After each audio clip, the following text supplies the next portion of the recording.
I remember the first note clearly. It wasn't threatening, not exactly. Just a question. A question I hadn't vocalized, not to anyone. It sat there, folded neatly under the door, but it was handwritten. And it felt heavy. I'd moved out here for peace, for isolation.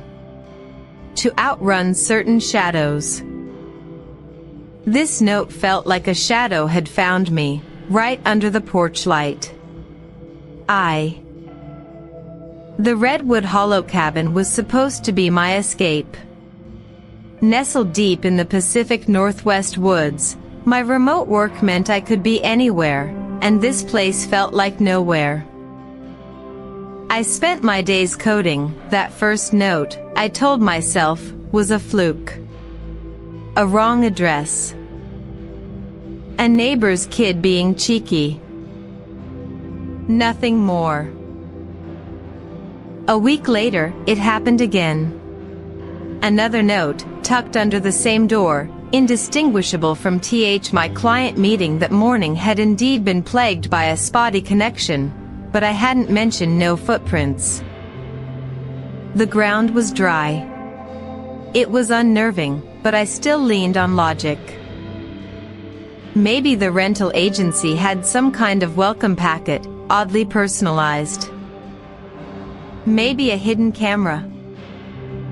My routine, once a comfort, now felt like a performance.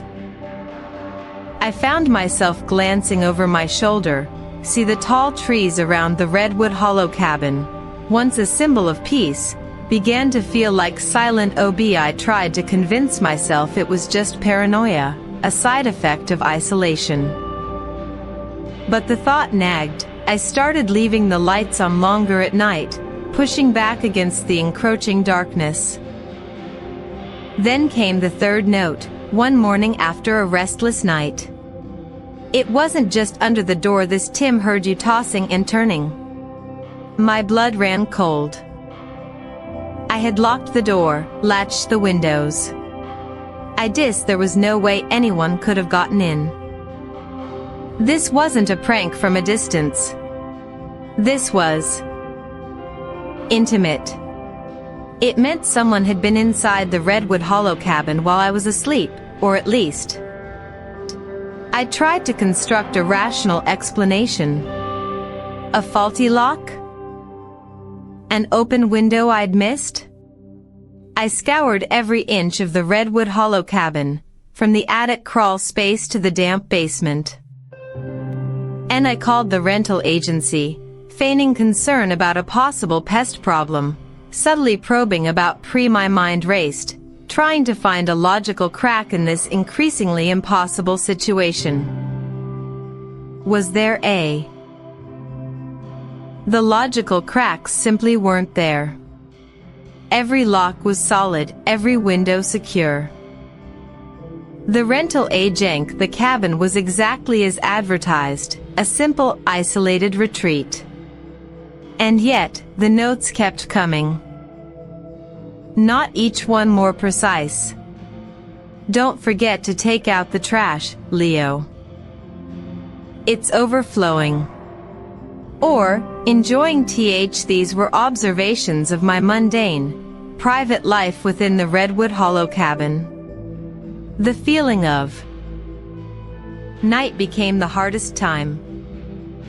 The cabin, which once felt cozy, now felt cavernous and full of unseen. I would sit by the fire, phone in hand, scrolling through contacts, but who could I call? How they'd think I was cracking up, alone in the woods. The wind outside the Redwood Hollow cabin would my imagination, once a source of comfort, now turned against me, painting vivid pictures of faces in. One particularly stormy night, the notes stopped for a few days.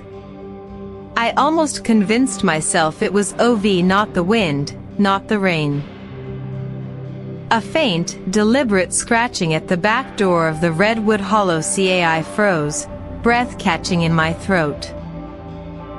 It wasn't loud, barely audible over the storm, but it was UNM. It felt like a direct response to my momentary relief, a reminder that the game wasn't over. My here. I waited, probably for 5 long minutes, before forcing myself to move. I grabbed an old flashlight. My hand trembled on the doorknob.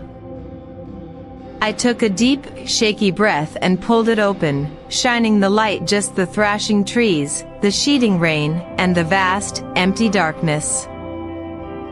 No one, no footprints, no. The silence that followed was heavy, more terrifying than any noise. It confirmed what I already sus. Lying awake, staring at the ceiling of the Redwood Hollow cabin, my mind drifted back. Back to Clara, but I had made a terrible mistake, a financial decision that cost her everything. A betrayal of trust. This cabin, so remote, was meant to be my clean slate. But perhaps, a clean slate was just a blank page. They felt like a reckoning. Could this be connected to Clara? Or someone who knew about what I did? The next morning, the wrongness became impossible to dismiss. A new note. This one wasn't just observe. Remember that. My breath hitched. No one knew about Clara and my ambition, not like that. Not the W. This wasn't some random prankster. This was deeply personal. This was someone who knew the raw, ugly. The Redwood Hollow cabin, once a refuge, now felt like a trap. The walls seemed to close in, the air. I spent the entire day securing the Redwood Hollow cabin. I bought heavy-duty deadbolts, reinforcing. I even boarded up a small, unused window in the basement. I told myself, this was it. No one could. I felt a fleeting, fragile sense of safety. A brief exhale. For a few hours, the cabin felt like my fortress again, the new locks a defiant statement against that fragile sense of safety shattered with the morning light. I woke to a new note, taped to my bed. My cameras hadn't triggered. No alerts on my phone. Nothing. It wasn't just that they got in again, it was the audacity, the mockery. They knew I had installed the Redwood Hollow cabin wasn't a sanctuary. It was a stage, and I was the captive audience. The air. I knew then I couldn't run. This wasn't about physical escape anymore. I had to face it. That evening, as dusk settled over the Redwood Hollow cabin, I saw a flicker. A brief, almost impeck. I grabbed the heaviest flashlight I could find, switched it to its brightest beam. Show yourself. There was no response, just the deepening shadows. But I knew someone was out there, watching, waiting. The logical part of my brain screamed to leave. Pack a bag, drive until the Redwood Hollow cabin was. I couldn't outrun this. Not anymore. I had to know who, and why. Slowly, I stepped out onto the porch. The air was cold, damp. I moved cautiously, checking under the porch, behind the woodshed. And then, a small, carefully placed object. It wasn't a note this time. It was worse. It was a small, silver locket. Tarnished, but unmistakable. Clara's locket. The one she had worn every day, the one I remembered so clearly. The one she said she lost years ago. How could it be here, at the Redwood Hollow cabin? Had Clara herself brought it? Was she here, in or had someone else found it, someone connected to her, using it as a deliberate, chilling message?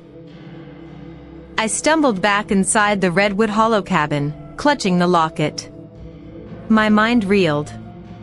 I locked and then, I saw it. Another note. Not under the door, not on the desk. This one was tucked into the jacket I had just been wearing outside, moments ago. It read, "You should have been there for he a judgment." And it meant the note writer had been right behind me while I was outside. Or, worse. My terror twisted into a cold, hard anger. I wasn't just a victim anymore. I was being tormented. I wouldn't let them win. This was my cabin, my life. I grabbed the locket, the notes, and a worn old I was going to piece this together. Find the connection. It was a costly decision, I knew. It meant inviting the danger in, letting it fester. But the alternative, running forever, felt worse. As I sifted through old photos, I found it. A group shot, years ago. Me, Clara, and Clara's younger Sarah had interned for a local paper, learning about tracking and surveillance years before. And but I could. I've been here before. This cabin was my hideout too. Now it's yours. And mine.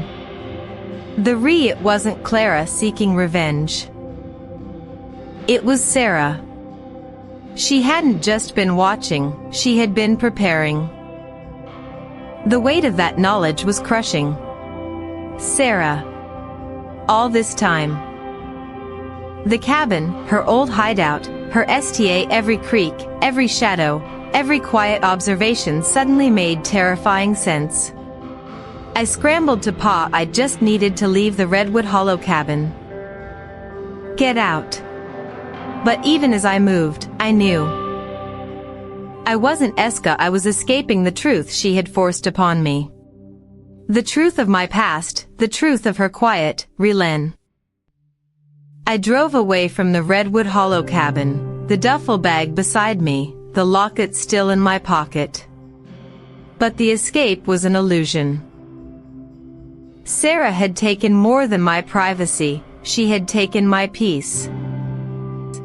The real threat wasn't a physical stalker, but the inescapable judgment of my past, manifested through it's just a feeling. And Sarah had ensured I'd never feel it again.